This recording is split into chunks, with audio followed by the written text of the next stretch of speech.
Davion the Dragon Knight has been called to battle. By relying on his heavy defenses to safely farm and brawl with enemy heroes, DK can turn into an offensive powerhouse when he takes on his Elder Dragon form. By the honor of the ancients, it's the history of Dragon Knight. Dragon Knight is a melee strength hero who's very straightforward to learn and astonishingly difficult to take down. He has a great early game due to his passive providing him HP regen and armor, as well as amazing teamfight presence thanks to his stun and ultimate. His first ability is Breathe Fire. This unleashes a breath of fire in a cone in front of Dragon Knight, dealing decent magic damage and reducing the attack damage of all enemies hit. The spell mostly sees use as a farming tool, being able to hit an entire creep wave with its AoE on a fairly average cooldown and mana cost. It's also pretty decent in a team fight, and being able to hit this on the enemy cores is a good way to prevent your own teammates from taking too much damage. Next up, we have Dragon Tail. This is a single target spell that deals a little magic damage, but stuns your victim for a good amount of time, even at level 1. The downside to this is the low range, which is basically at melee distance, so you'll have to find a way to close the gap to land it, or, I don't know, turn into a mythical creature to extend its range or something. Not sure, just spitballing here. Davion's third skill is Dragon Blood. The Eldworm Slyrak's blood courses through Davion's veins, and this gives him passive health regeneration and bonus armor when you level it up. This is most useful during the laning phase, and it makes Dragon Knight damn near impossible to take down without some proper coordination. This also makes Soul Ring a good pickup in the early game due to his low mana pool and being able to regenerate quickly enough to ignore the drawbacks. Dragon Knight's ultimate is Elder Dragon form. This turns Davion into an Elder Dragon, forcing me to spend more time drawing and animating for this section. In this form, he passively gains bonus movement speed, extra attack range, and gains additional range to Dragon Tail. He also gains bonus effects on his attacks based on what level the skill is. At level 1, he transforms into a green dragon with corrosive breath, causing his attacks to deal damage over time for a few seconds, which also affects buildings. This is useful for the early game where it's most important to pick off targets in ganks and taking down towers. At level 2, he turns into a red dragon, which lets him keep the corrosive breath while also giving him a splash attack. This means that his attacks will affect a small area around his initial prey, which is really good for those mid-game teamfights.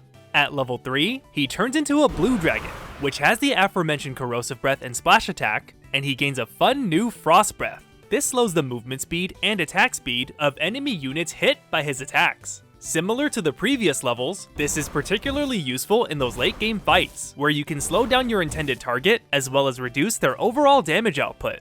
Just for fun, if you pick up an Aghanim Scepter, he'll take on the Black Dragon form, which improves all of the previous breath attacks, while also giving him free pathing and additional magic resistance in the Elder Dragon form. I'm sure this sounds cool and all, but if you really want to live out that scaly lizard experience, you'll want an Aghanim Shard, which grants him a new ability, Fireball. This only exists in Elder Dragon form, and it ignites an area for 10 seconds, dealing magic damage to any enemy unit who stands in it. Not a bad choice if you want to use it on an enemy that you've caught with your stun, but its true potential comes out when you're paired up with teammates who have AoE disables, like Magnus or Enigma, or you can simply use it to deny an area of a fight. With a ton of utility on hand, Davion has a slew of tools in his arsenal to deal with his opponents, and with a well-placed initiation, he'll soon be dragon his enemies to the grave. The proud and noble Davion traces his origins all the way back to the original Defense of the Ancients maps by Yule, way back in the early 2000s. Back in the Warcraft era, Dragon Knight has always used the model of a captain, which was the elite version of the normal footman. He's gone through a good number of hero descriptions, but I'll save those for when I go over his skills. In the meantime, his first fleshed out lore came in 6.00, where it states how a dragonkin mother and a human father created the creature that is Davion. With the ability to transform into a dragon, Davion is a fierce beast to meet. Even in human form, his abilities reflect his lineage and make him an unusually strong and damaging fighter. Short, sweet, and to the point. An expansion of the story came in 6.39, which says that he was abandoned and forsaken as a child. The half-bred dragon Davion sought refuge from the uncontrollable power growing within himself. His search led him to the doorstep of a mighty druid, who taught him to tap into the massive energies that lay concealed in his blood, a tribute to his ancient draconian heritage. A master swordsman, Davion smites his foes in his raging frenzy, transforming at will into an elder dragon of destructive fiery rage to crush all those who threaten to vanquish his new home. His voice lines are also taken from the captain unit, and although they're a little sparse in terms of content, the acting translates really well with Dragon Knight's story, giving us a real sense of valor and pride in the hero. How may I serve? I am ready. Foul beast! I should have been a farmer like my father wanted. If it's any consolation, I think you do a fine job of farming. Holding up the tradition of fun names in Dota All-Stars, Dragon Knight would occasionally spawn with the name Trogdor, named after a Homestar Runner character who's a poorly drawn green dragon with one beefy muscular human arm. This was a big meme back in the day, so it only makes sense that IceFrog would pay homage to the Burninator by naming a hero after him. On a somewhat related note, while Dragon Knight would spawn with the name Davion or Trogdor, once he uses Elder Dragon form, his name would change to Arc-Honest, the implication being that this is the dragon's name that he transforms into. And fun fact, this was the given name of the hero in the Yule era and early versions of Dota All-Stars, before his name was permanently chosen as Davion in 5.1 or so. That said, I'm not quite sure what the origin of the name is or what it references. Sounds kinda cool, I suppose. As simple as Dragon Knight currently is, you'd be surprised to learn that he's had more skill sets than the average hero. And for maximum efficiency, his hero descriptions tend to change alongside his abilities, so it's like we're getting a 2-for-1 deal on big brain knowledge. Starting with the Yule era, the game calls him a master of the powers of the dragon. The Dragon Knight has powerful armor and regeneration abilities, making him an excellent frontline. And right it is. Interestingly, his spells are near identical to his modern Dota 2 iteration here, with Dragon's Maw, a simple nuke that deals damage in a line, Dragon's Tail, a single target stun that can disable an enemy for 5 seconds, Dragon's Blood, a passive that increases his HP regeneration, and Dragon's Call, which transforms him into a dragon, giving him a ranged attack, chaos damage, and extra HP. Like I said, his spells are really similar to the most current version, so it's funny to note that he's changed quite a bit in the earlier patches of Dota All-Stars. Speaking of which, Ginsu adopted the Dragon Knight into Dota All-Stars starting in patch 2.60, with a few key revisions. In the beginning, he was only referred to as a melee hero, and he had Breathe Fire, a nuke that deals damage in a cone, Dragonhide armor, a passive that grants him bonus armor, Dragon's Greed, which gives him extra gold for each enemy he kills, with the bonuses being increased during Elder Dragon form, which was his ultimate. He'd be stuck with this ult for the rest of the foreseeable future, and it's worth to note that the order of the dragons is jumbled up from what we have now. That is, it starts with blue, which gives him a frost attack, then green, which gives him the splash attack, and finally red, which lets him fly, in addition to the splash attack. The subtle difference of having Dragon's Greed here instead of Dragon Tail makes Davion more of a farming-oriented hero. Without the proper lockdown, he's better suited to jungling for big items rather than going for early kills, so by today's standards, he'd definitely be played as a position 1 or 2. His next description came in 4.0, which added on that he's a melee hero, adept with the characteristics of dragons. And in 5.1, he would trade his Dragonhide armor for Immolation. This is a toggled spell that engulfs the Dragon Knight in flames, dealing magic damage every second to nearby enemy units at the cost of draining his mana while he has it on. It's essentially a built-in radiance, and combined with Dragon's Greed, well, he just does Alchemist's job a whole lot better, doesn't he? At least he does in theory. When I tested the damage, it wasn't very impactful, even when I was just farming creeps. In this version, he's certainly more AoE-centric, as he can cover a lot of space with his spells, and Elder Dragon form allows him to deal splash damage. In 5.40, Davion received his first Aghanim Scepter upgrade, which increases the duration of Elder Dragon form to 120 seconds, up from the 75-second base. A pretty strong upgrade all things considered. It seems kinda busted, since he can farm it so fast with his basic abilities. Must be why it was removed shortly after in version 5.50, which came out only 8 days later. In version 5.55, his new blurb explains that he is a melee hero who is great at farming money and is a powerful late-game force. This also gave him a significant rework to Elder Dragon form, starting with the forms that he takes. The rotation is now green, red, blue, with the green dragon getting Corrosive Breath, the red one getting the Splash Attack, and the blue dragon getting Frost Breath. Just to point out, the additional effects do not carry over, so each form only has the one assigned breath attack. On top of this, Davion no longer gains flying movement or flying vision at level 3 of the spell, which isn't a huge deal, but it is kind of a bummer. A fun bit of utility was added in 5.78. Elder Dragon form would gain Freezing Breath at level 3. This causes your auto attacks to freeze buildings, preventing them from attacking for 5 seconds. As if his sieging abilities weren't top-notch before, this makes it a whole lot easier to go in on a building with your team, protecting those soft squishy supports from those beefy tower attacks. 5.84 offered Dragon Knight a remake, but it actually reverts him back to his Yule era skill set. So, remake?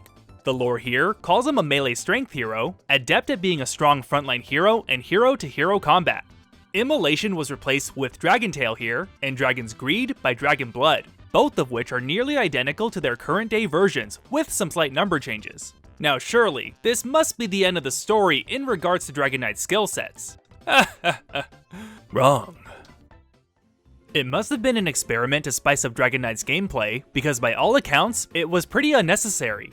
In 6.00, Dragon Blood was replaced with Roar. This was a single target spell that causes an enemy to miss 25% of their attacks, and it caused the unit to have a percentage chance to be stunned and have bonus damage dealt by Dragon Knight's auto attacks up to 48% at max level. The whole debuff duration was only 6 seconds, so it would have the most application in a manfight scenario. A unique skill to say the least. This seems like it encourages high attack speed items in order to proc the effect as much as possible to maximize your DPS. That said, while I was testing it out, I couldn't get the stun or extra damage to proc, effectively making this an accuracy reduction skill. And if Pokemon has taught me one thing, it's that Sand Attack blows ass. Mudslap's pretty good though.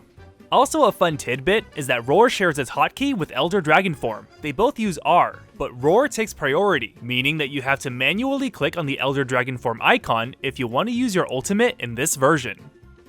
On the more defensive side of things, Dragon Tail was replaced with Stone Form, a toggled ability which lets Dragon Knight enter a defensive state, increasing his armor, but lowering his movement speed and attack damage as a trade-off. I am not a fan of this at all, and while I do understand the gameplay choice of trading off damage for survivability, I just don't think it fits in with the rest of his skills. This could have just stayed a flat armor bonus and done its job. While this whole style was a large departure for the hero, these changes were discarded in 6.03, where he gained Dragon Tail and Dragon Blood back.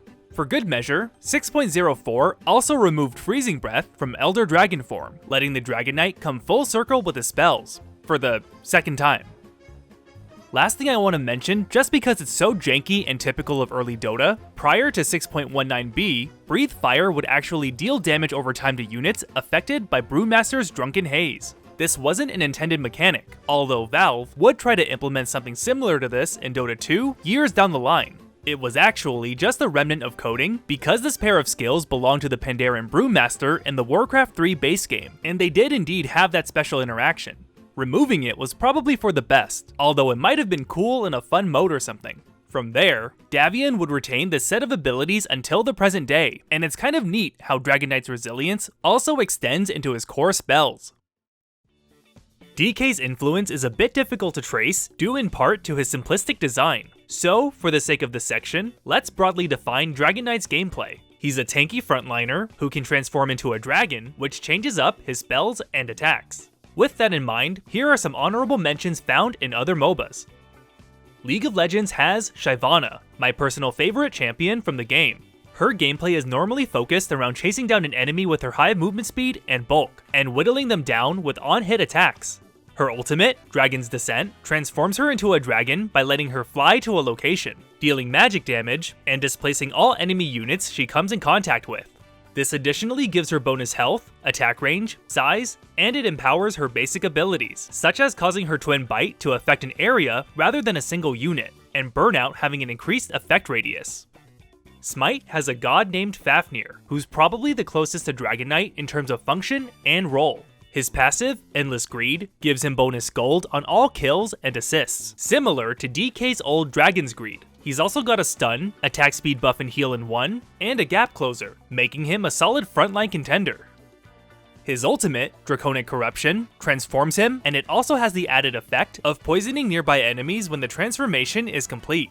In this form, his normal melee attack turns into a breath attack, and of course, his abilities gain additional effects, which mostly involve increasing his range or AoE. In Heroes of the Storm, there's Alexstrasza, who's actually more of a dedicated healer. Her Q is a single target heal, her W is an AoE heal, and one of her heroic abilities has a cool effect where she links to an allied hero. And after a couple of seconds, the hero with the lower HP percentage will have their health set to the same health percentage as the other hero. Her transformation skill is called Dragon Queen, which surprisingly is a passive she starts out with. With this, she gains extra health, crowd control durations are reduced, and her basic attacks turn into fire breathing, which heals allies who stand in the cone. The upgrades to her abilities are on the safe side. They don't add any extra utility, just range or increased numbers. While we're talking about Heroes of the Storm, there's a unit literally called Dragon Knight in the game. It's a vehicle on the Dragonshire map. After taking the objectives on the map, a single player can control it, and it has Dragon's Breath, an AoE breath attack that deals damage over time on the ground, Savage Charge, which chases down a target and knocks them back, and Rubble Maker, which is a passive that allows the Dragon Knight to deal extra damage to structures while reducing incoming damage from structures as well. So there you have it. The whole Dragon Knight family tree can be found in a lot of games, and can you blame the developers? Turning into a dragon is sick nasty. Dota 2 called the Dragon Knight on November 3rd, 2011, which took place around version 6.73. His visual depiction here is faithful to his old Warcraft model, just a smidge more detailed and working with a primarily red-silver color scheme. By examining his concept art, beta icon, and beta model, it looks like Valve was going with a grayish silver base with red highlights for his design, although this was changed in early 2012 to be more focused on the red. His ability icons also evolved over time, with the beta icons not even trying to resemble anything useful as they look nothing alike to how they would end up. The most recent set of icons were implemented on July 12, 2013, but it doesn't seem like it was done for any particular reason outside of just updating the visuals. The more detailed Elder Dragon form face is a nice touch, but I actually prefer the original Breathed Fire because it looks like there's a silhouette of a dragon's head in it. Dragon Knight's lore tells of his final encounter with the legendary Eldworm, Slyrak.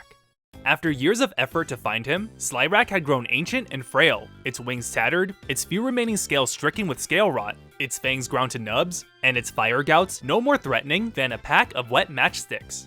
Seeing no honor in outright killing the dragon, Davion was prepared to turn away and let Slyrak die in peace. However, Slyrak's voice crept into his thoughts, and wished for Davion to honor him with death and combat. Davion agreed, and as he sank his blade into Slyrak, the dragon sunk his claw into Davion's throat. As their blood mingled, Slyrak sent his power into Davion, offering all of his strength and wisdom to the young knight. With Slyrak dead, the Dragon Knight was born. Now Slyrak's powers lay dormant inside of the knight, waking whenever he calls it, though it is implied that it's the Eldworm who calls out to the young Davion. With all of this in mind, I would like to note that the emblem of Slyrak is shown on Dragon Knight's shield.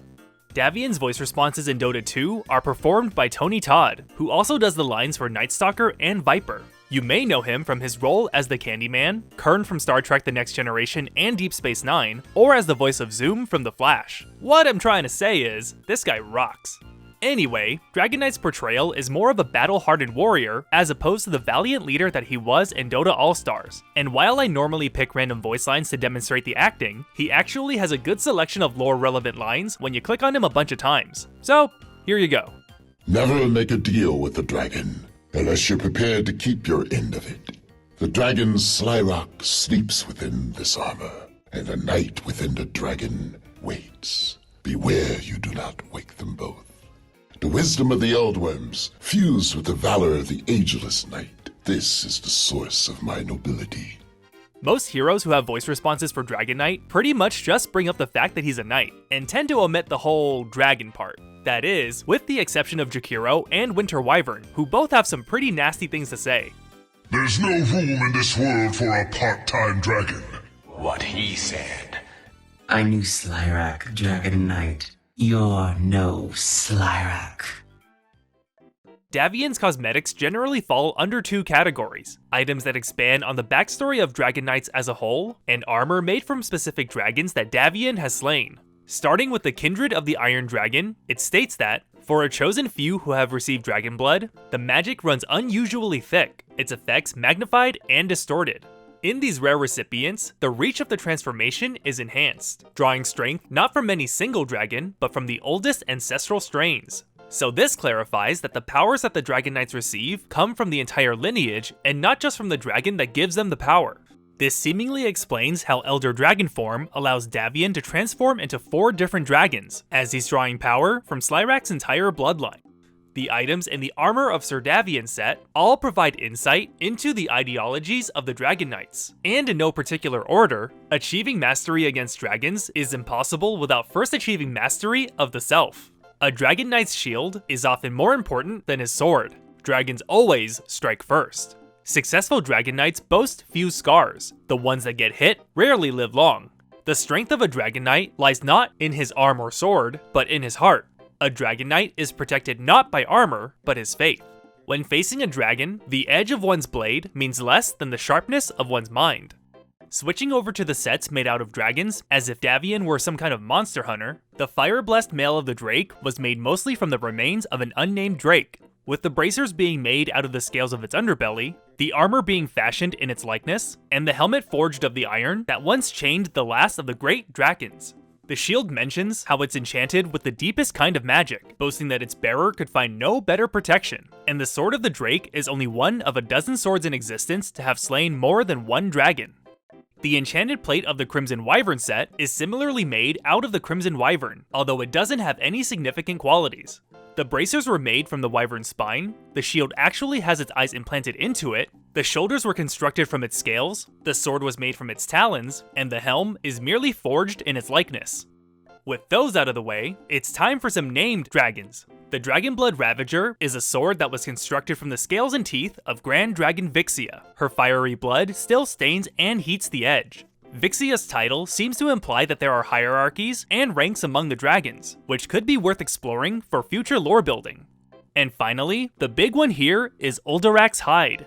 The various equipment pieces tell the story of Davion's encounter with the time dragon Uldarak, who terrorized the Kingdom Candanus for many generations, and with every passing of the crown, he would demand tribute in the form of gold and magic trinkets. The Dowager Queen Tansis XII called upon a dragon slayer to ambush Uldarak on her son's crowning day. The Dragon Knight answered her call, and donning both the Worm Shield and Dragon Maw, he caught Uldarak by surprise and killed him. For his efforts, the newly crowned King Tansis XIII rewarded him with the Worm Helm as a sign of respect, and mounted Uldarak's horns on a pair of pauldrons.